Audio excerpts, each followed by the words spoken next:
Now, some people think economic development is a business issue. Economic development is an issue about our children, because we all want our children, when they finish with whatever their schooling is going to be, to come back to the state of Alabama or to stay in the state of Alabama and get a good job and live with us, and our grandchildren and our great-grandchildren. So economic development, to me, is about making sure my children and your grandchildren, your great-grandchildren have good jobs to stay here with.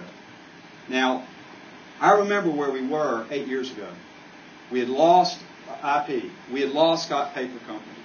We had huge problems with employment in this area. And then we got a governor, a conservative, reform, Republican governor, who started paying attention to our part of the state and every part of the state, who cared about us, who wanted to work with us to make things happen to improve our economy. And what happened?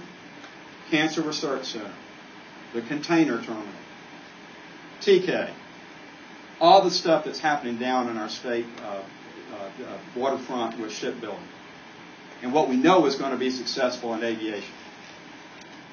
We need a governor going forward who wakes up every day, cares about Southwest Alabama and Southeast Alabama and Central Alabama and the Black Belt and East Alabama and West Alabama and the Tennessee Valley and Birmingham and Montgomery and everywhere in this state, and thinks every day, how can we make our state move forward economically?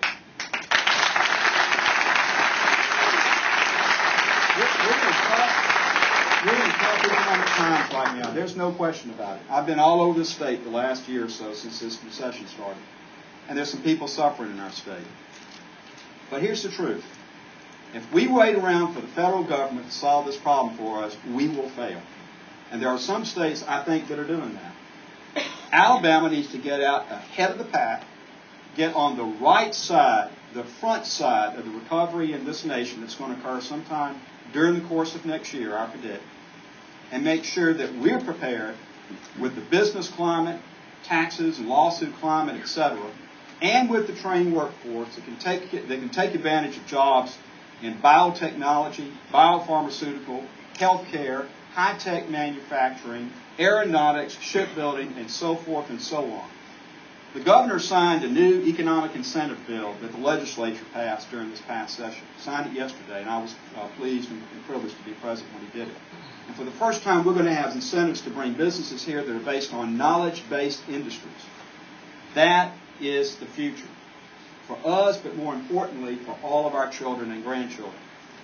We need to focus our economic developments on that backside of this recovery. And I think the right person to do that is a conservative, reform, Republican governor, and I intend to be that governor.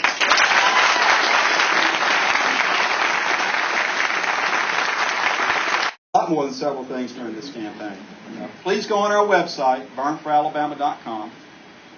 Put bumper stickers on your cars, put signs in your yards, talk to your friends, write to your friends, call your friends. And I know you're going to do that.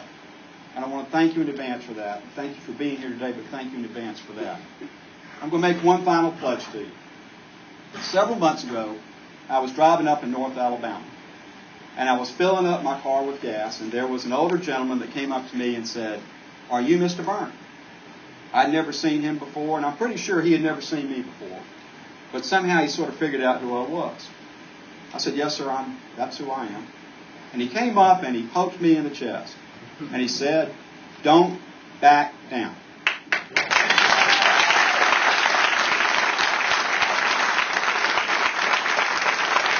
Some of you in this room knew my daddy, and he was just like my daddy was. Don't back down. Well, I promise you, if you will support us in this campaign, when it comes to ethics reform, education improvement, and economic development, I will not back down. Thank you very much.